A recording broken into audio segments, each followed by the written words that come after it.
அஸ்ஸலாமு அலைக்கும் வரஹ்மத்துல்லாஹி வபரகாத்துஹு.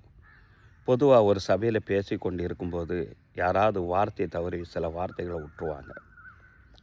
எதிர்த்தரப்பில் இருக்கக்கூடிய அந்த நபர் கோபத்தில் கையை நீட்டிடுவார், சண்டை வந்துடும். இந்த தரப்பில் இருக்கக்கூடிய அந்த நபர், நீ செஞ்சது கரெக்டு தான் மாப்பிள்ள, இப்படி தான் அடிக்கணும், அப்படின்னா தான் அடுத்த வார்த்தை அவன்கிட்ட இருந்து வராது, நம்மளை பார்த்தாலே பயப்படுவான் என்ற எண்ணத்தை அந்த இடத்துல சொல்லுவாங்க. அது ஒரு வீரமாக நம்ம பேசுவோம். ஆனால் நபி ஸல்லல்லாஹு அலைஹி வஸல்லம் என்ன சொல்கிறாங்க தெரியுமா? நபி தோழர் அபூ ஹுரைரா ரலியல்லாஹு அன்ஹு அவர்கள் அறிவிப்பாங்க. இந்த ஹதீஸு ஸஹீஹுல் புகாரியில் பதிவு செய்யப்பட்டிருக்கும்.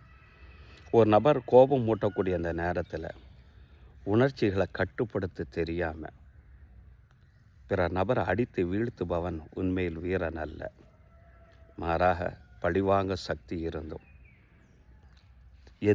எதிர்வினை ஆற்றுறதுக்கு எல்லா விதமான ஆற்றலும் இருந்தும் அந்த நேரத்தில் கோபம் ஏற்படுது. அந்த உணர்ச்சிகளை யார் கட்டுப்படுத்த தெரிந்தாரோ, யாரை தன்னைத்தானே கட்டுப்படுத்த தெரிந்து கொண்டாரோ அவர்தான் உண்மையில் வீரன் என்றார்கள் நபி ஸல்லல்லாஹு அலைஹி வஸல்லம் அவர்கள்.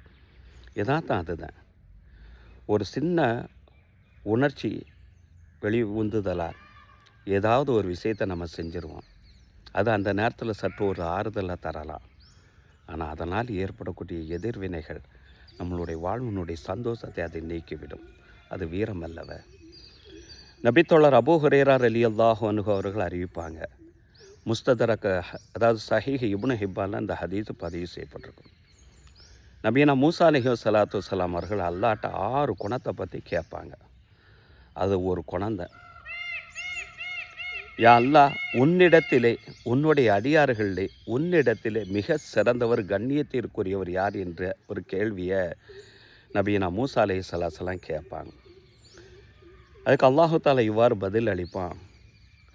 பழிவாங்க சக்தி இருந்தும், தன்னுடைய கோபத்தின் மூலமாக எதிர்வினை ஆற்றுறதுக்கு சக்தி இருந்தும், பழிவாங்க சக்தி இருந்தும் யார் மன்னித்து விடுகிறாரோ உண்மையில் அவர்தான் என்னுடைய அடியார்களிலே என்னிடத்தில் மிக கண்ணியத்திற்குரியவர் என்று அல்லாஹு தஆலா பதில் சொன்னானா.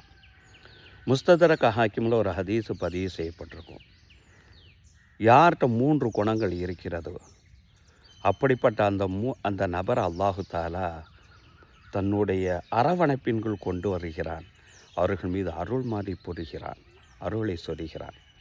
அதில் ஒரு நபர், அவருக்கு கொடுக்கப்பட்ட அவர் நன்றி செலுத்துவார். பழிவாங்க சக்தி இருந்து மன்னித்து விடக்கூடிய நபர்.